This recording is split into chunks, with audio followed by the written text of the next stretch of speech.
مشہور آیات، آپ ممکن ہے اس کو کئی بار سن چکے ہو، پڑھ چکے ہو، اور اب ایسے لوگ موجود ہیں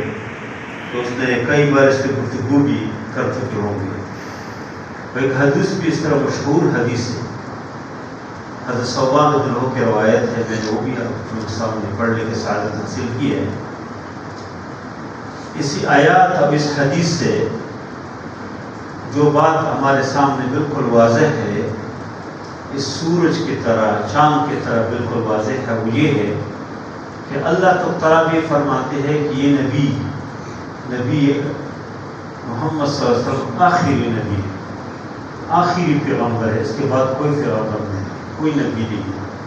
کسی طرح بھی نبی نہیں ہے۔ اور اس حدیث سے بھی یہی اللہ کے نبی صلی اللہ علیہ وسلم نے فرمایا کہ میرے بعد لوگ آئیں گے، ثلاثون کذابون، 30 جھوٹے لوگ آئیں گے، جھوٹ بولیں گے، کلہم یزعم انہ نبی، سب یہ خیال کریں گے، یہ تصور کریں گے اور لوگ اسے کہیں گے کہ نبی ہے، لیکن اللہ کے نبی صلی اللہ علیہ وسلم فرمائیں کہ انا خاتم النبیین، میں آخری نبی ہوں اور میرے بعد کوئی نبی نہیں ہے۔ اور اسی قرآنی آیات میں بھی یہی اللہ تعالیٰ فرماتے ہیں کہ ما کان محمد ابا احد من رجالکم ولکن رسول اللہ، اللہ کے رسول ہے، وخاتم النبیین، اور آخری نبی ہے، ختم نبوت۔ نبی کریم صلی اللہ علیہ وسلم کے ذریعے سے یہ سلسلہ ختم ہو گیا، یہ سلسلہ الذہبیہ، ایک بہترین سلسلہ جو حضرت آدم علیہ السلام سے شروع ہو گیا تھا حضرت عیسیٰ علیہ السلام تک، اور پھر عیسیٰ علیہ السلام اور نبی کریم صلی اللہ علیہ وسلم کے درمیان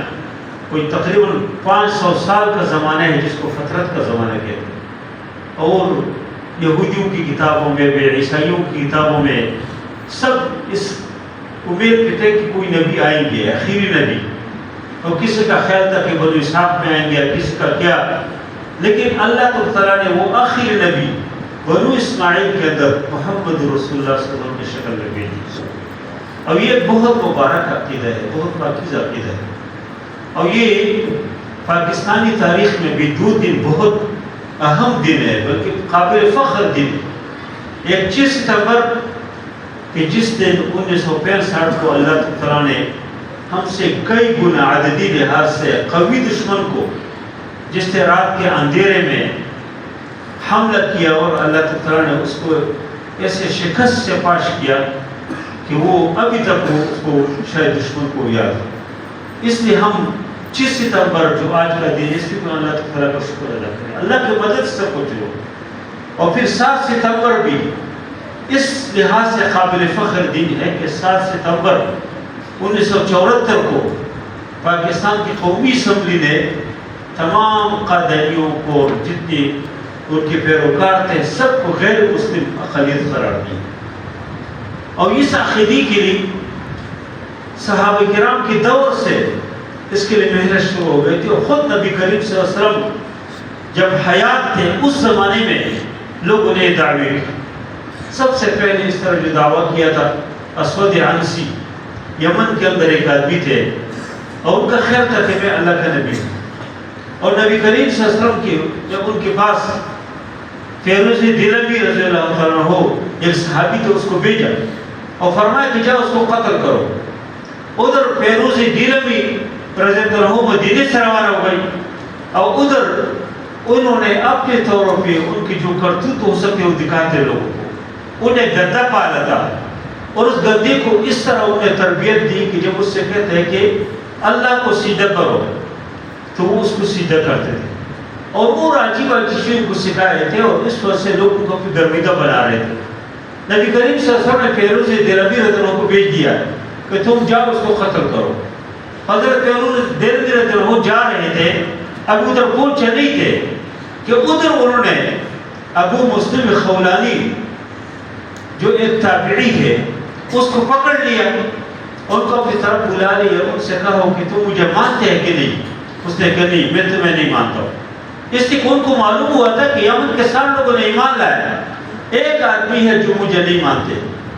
تو اس نے کہا تم مدینے کی محمد صلی اللہ علیہ وسلم کو مانتے؟ کہا اس کو مانتا ہوں، بالکل صحیح پیغمبر ہے۔ تو اس نے کہا دیکھو میں آپ کے علاقے کے ہوں، مجھے نہیں مانتے ہو، مدینے کے آدمی کو مانتے۔ اس کو جو کچھ کر سکتے تھے کیا، اور پھر آخر اس کو آگ میں ڈال دیا۔ اور جب آگ میں ڈالا اور آگ میں جلانے کی اس کو کوشش کی، جس نے ابراہیم علیہ السلام کو جلانے کی نمرود نے کوشش کی، تو جب آگ بجھ جاتے ہیں تو وہی ابو مسلم خولانی ادھر سے زندہ نکل کے اور اپنے صحیح سلامت انداز سے ادھر سے نکل کے جب نکلے، اسود عنسی کو پتہ چلا کہ تو اس طرح معاملہ ہوا، تو لوگوں سے کہا کہ کیا کریں؟ تو کسی نے کہا اس کو ملک سے نکالے، اس لیے کہ کبھی تو لوگ کہیں گے کہ تم اگر واقعی اگر تم خود نبی ہو تو تم جو ہے آپ کے بات میں تو کوئی اثر ہی نہیں ہے، اور دیکھو آپ نے اس کو جلایا نہیں۔ ابو مسلم خولانی رحمہ اللہ ادھر سے جب نکل آئے، اس نے خود سوچا کہ میں کدھر جاؤں، پھر سوچا کہ میں نے جس پیغمبر کے اوپر ایمان لایا اور جس کی وجہ سے میں آپ میں چلانگ لگانے کے تیار ہو گیا ہوں، میں اس کے پاس جاتا ہوں۔ ادھر سے ابو مسلم خولانی رحمہ اللہ ادھر سے مدینے کی طرف روانہ ہوئے کہ میں اللہ کے نبی کی ملاقات کے لیے جاؤں، اور ادھر فیروز دہلوی یمن میں پہنچ گئے اور اس نے اسود عنسی کو قتل کیا۔ اللہ کے نبی صلی اللہ علیہ وسلم کو وہی کے ذریعے سے معلوم ہو گیا کہ اسود عنسی تو قتل ہو گئی اور فیروز دہلوی نے اس کو قتل کیا۔ اللہ کے نبی صلی اللہ علیہ وسلم بہت خوش ہو گئی، لوگ خوشخبری سنا، لیکن پھر اللہ کے نبی صلی اللہ علیہ وسلم وفات پائے، اور ادھر سے ابو مسلم خولانی مدینے کی طرف سفر کر کے آ رہے ہیں کہ میں اللہ کے نبی سے بھی ہوں، اس لیے کہ جس پیغمبر کے اوپر میں نے ایمان لایا، جس سے عقیدے کی وجہ سے میں نے آپ میں چراغ لگانے کے تیار ہو گیا ہوں، اس کی ملاقات کے جاؤں۔ جب وہ مسجد نبی میں پہنچ جاتے ہیں، حضرت عمر فاروق نے انہوں نے دیکھا کہ وہ ایک ستون کے پیچھے نماز پڑھ رہے، وہ ایک ناشنا آدمی ہے، ان سے پوچھا تم کدھر سے آؤ؟ اس نے کہا کہ میں یمن سے آیا ہوں۔ عمر فاروق نے فرمایا کہ ادھر ایک آدمی کو جو اسود عنسی نے آگ پہ ڈالا ہے، اس کو تم جانتے ہو؟ اس نے کہا بالکل میں اس کو جانتا ہوں، اس کا نام عبداللہ بن سعود ہے۔ عمر فاروق بہت ہوشیار آدمی تھے، وہ اس کو گلے ملے اور روئے بہت زیادہ، اور کہا کہ الحمدللہ کہ اس آدمی سے ہماری ملاقات ہو گئی کہ جس نے ابراہیم علیہ السلام کا یاد تازہ کیا، اور پھر ابوبکر صدیق رضی اللہ عنہ کے پاس لے گئے، اور پھر جب ابو مسلم خولانی کو معلوم ہوا کہ اللہ کے نبی صلی اللہ علیہ وسلم وفات پائے، آپ خود اندازہ لگائے کہ ایک آدمی کسی کی محبت میں، عشق میں اتنی دور کی سفر کر کے آ جاتے ہیں، آپ کی چراغ لگانے کی تیار ہو جاتے ہیں، اس کے کیا کیفیت ہوتی؟ اور تینوں روتے رہے، اور تینوں نے اس بات پہ اللہ کا شکر ادا کی کہ محمد رسول اللہ صلی اللہ علیہ وسلم جو اس امت کے آخری نبی ہے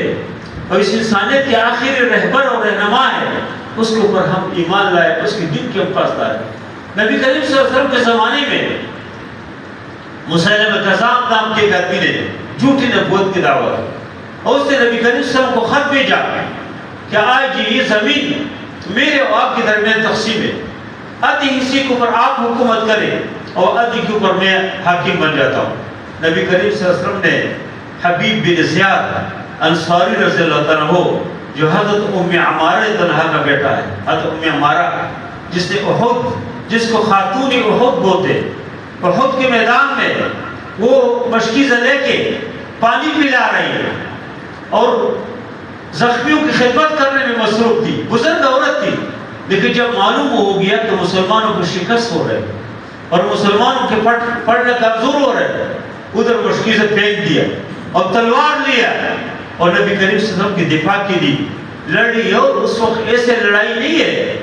کہ کوئی معمولی لڑائی ہے، ہر طرف سے تیر برس رہے بارش کی طرح،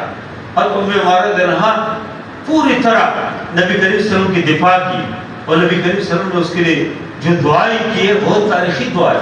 اسی وقت ام عمارہ طلحہ کا بیٹا ہے حبیب بن زیاد انصاری رضی اللہ عنہ، اس کو اللہ کے نبی نے خط دیا اور اس کو لکھا کہ ان الارض للہ یورثها من یشاء من عبادہ، یہ زمین اللہ کی ہے، اللہ جس کو چاہے دینا چاہتے دیتے ہیں، اور فرمایا والعاقبۃ للمتقین، عاقبت و آخری انجام متقین کے لیے۔ اور جب یہ خط دے کے مسیلمہ کذاب کے دربار میں وہ جاتے ہیں تو مسیلمہ کذاب اس سے پوچھتے ہیں کہ تم مجھے مانتے ہو کہ میں پیغمبر ہوں؟ اس نے کہا نہیں، میرے بات، آپ کے بات، میرے کام میں سمجھ گیا تم کیا بکواس کرتے ہو، کیا بولتے ہو؟ اس نے کہا کہ تم مدینے کی محمد رسول اللہ صلی اللہ علیہ وسلم کو مانتے؟ اس نے کہا بالکل، اشہد ان لا الہ الا اللہ واشہد ان محمد رسول اللہ۔ اور پھر دوبارہ پوچھا کہ تم میرے بارے میں کیا کہتے ہیں؟ پھر وہی جواب دیا کہ میرے کان میں کوئی بوجھ ہے، آپ کی بات مجھے سمجھ نہیں آ رہا ہے۔ اب جب دوبارہ پوچھتے ہیں کہ محمد صلی اللہ علیہ وسلم کے بارے میں کیا کہتے ہیں، پھر وہی جواب ملتے ہیں۔ پھر اس کو کاٹنا شروع کیا۔ دیکھ کوئی معمولی بات نہیں ہے، میرے ساتھ نوجوان موجود ہے، حبیب بن زیاد بھی ایک نوجوان تھے، ایک گھر کے چشم و چراغ تھے، لیکن نبی کریم صلی اللہ علیہ وسلم کے ذات کے لیے اور اس دن کے دفاع کے لیے، اس مضبوط عقیدے کے لیے انہوں نے اپنے آپ کو پیش کیا۔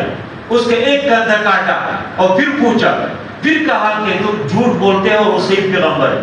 پھر دوسرے کندھا کاٹتے ہیں، پھر پاؤں کاٹتے ہیں، بدن کے ایک ایک حصہ کاٹتے ہیں۔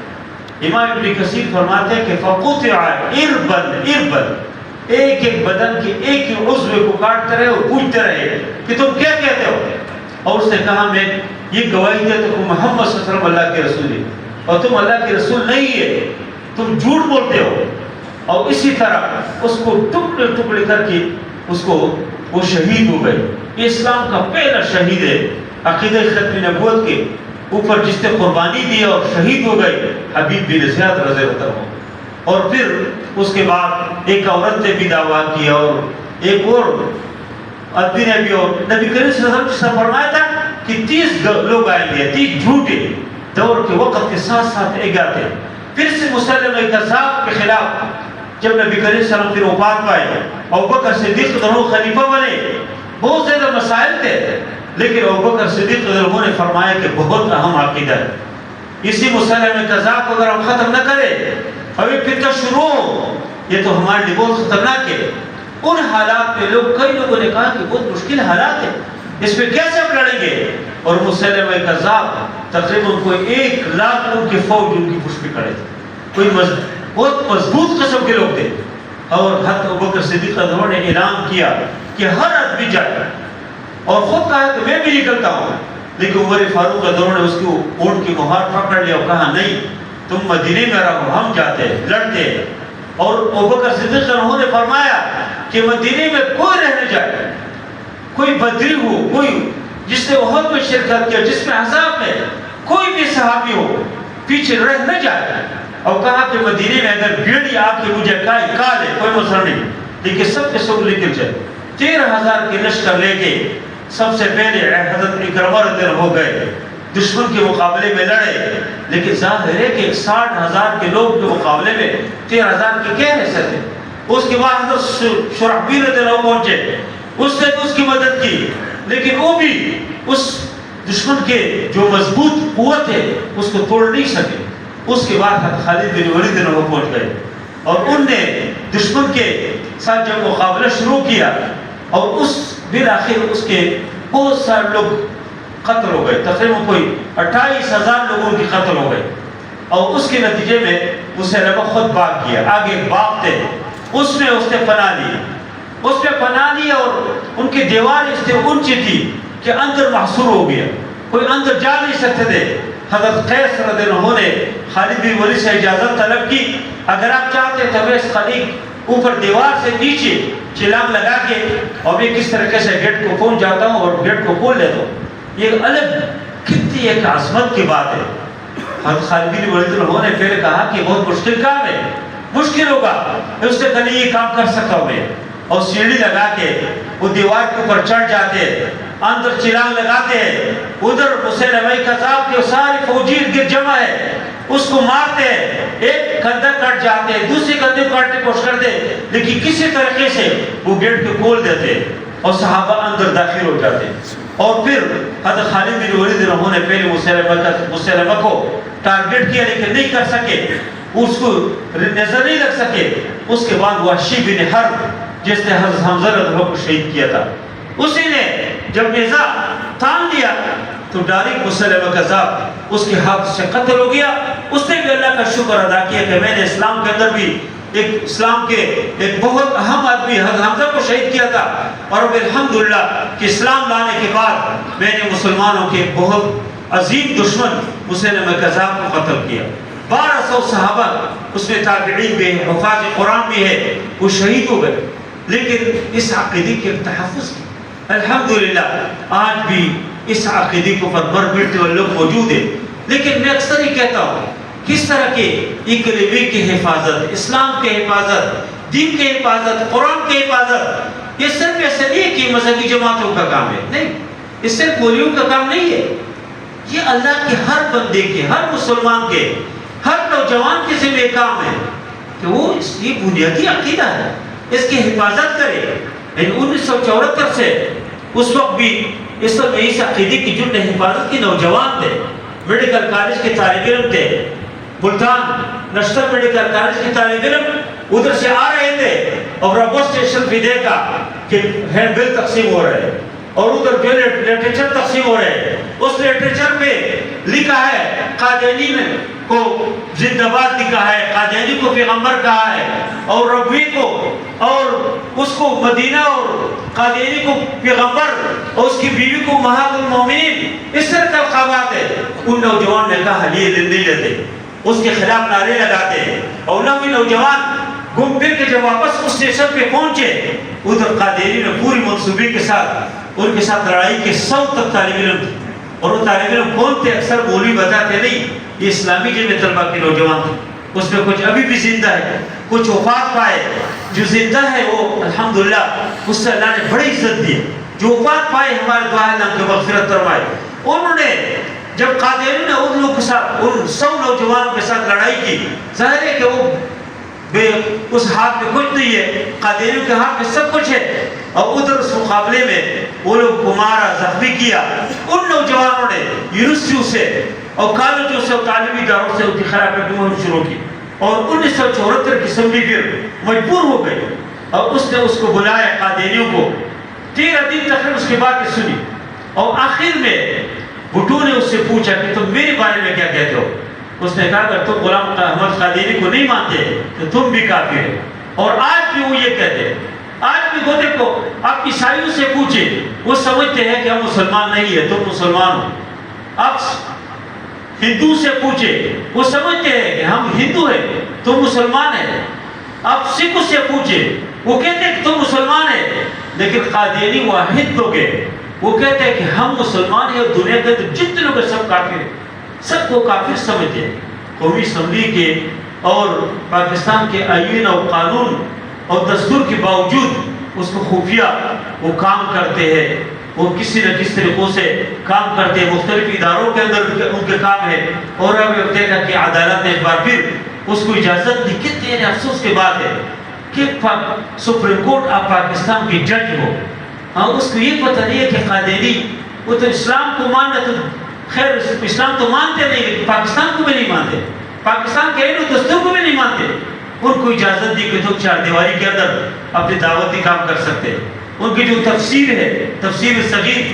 اس کے اندر کیا خرافات ہیں، کتنے آیتوں کے تحریف کیا، وہ اپنے ہی کہ میں بیان کرو، اس کو اجازت دی۔ لیکن الحمدللہ سارے لوگوں نے مل کے، تمام دینی جماعتوں میں کسی ایک جماعت کا نام نہیں لیتا، سب نے مل کے الحمدللہ اس نے اس کو پر کام کیا، اور اس کے نتیجے میں جج کے ذہن میں بات آئی اور دوبارہ اس نے اپنے اس عبارت کو حذف کیا، اور قادیانی غیر مسلم اسی طرح انہوں نے قرار دیا، اور اسے اسی طرح پابندی جو 74 کی اسمبلی لگائے اسی طرح پابندی اس کے اوپر ہے۔ 1952 میں اس کے خلاف تحریک چلی، 53 میں تحریک چلی، اور اس کے نتیجے میں سید عطا اللہ شاہ بخاری، مولانا مودودی رحمہ اللہ، یہ تمام لوگوں نے جو کردار ادا کیا ابھی دنیا میں نہیں ہے، لیکن لوگ جو اس کو اچھے الفاظ سے یاد کرتے اسی عقیدے کی تحفظ کو وجہ، اور میں سمجھتا ہوں کہ بہترین عبادت ہے، بہترین عبادت کوئی کرنا چاہتے وہ یہی ہے کہ اس عقیدے کے ہم تحفظ کریں۔ اگر کوئی یہ عقیدہ ثابت کرے کہ اس پیغمبر کے بعد اور بھی پیغمبر ہے، تو قرآن تقریباً کوئی 200 آیات کے خلاف عقیدہ ہے، اس پر بے شمار احادیث جو نبی کریم صلی اللہ علیہ وسلم کی احادیث ہے اس کے خلاف عقیدہ ہے۔ اس لیے ہمیں اس موقع پہ 25 ستمبر کے اس شہداء کو بھی یاد رکھنا چاہیے جس نے اس ملک کے جغرافیائی حدود کی حفاظت کیا، اپنے آپ کو پیش کیا، اپنے خون پیش کیا، اور ہمیں ان شہداء کو بھی جن نے عقیدہ ختم نبوت کی قربانی دی، ان شہداء کو بھی ہمیں یاد رکھنا چاہیے۔ وہ سب ہمارے محسنین ہیں، اللہ تعالیٰ ان کی قبروں کو نور سے بھر دے، اس کو اللہ تعالیٰ رحمتوں سے بڑھ دے، اور سب کو بھی اللہ تعالیٰ توفیق دے کہ اسلام کے حفاظت، دین کے حفاظت، عقیدہ ختم نبوت کے حفاظت کے لیے جو قربانیاں ہم پیش کریں، وہ صلی اللہ تعالیٰ علی خیر خلقہ محمد و علیہ وسلم برحمتہ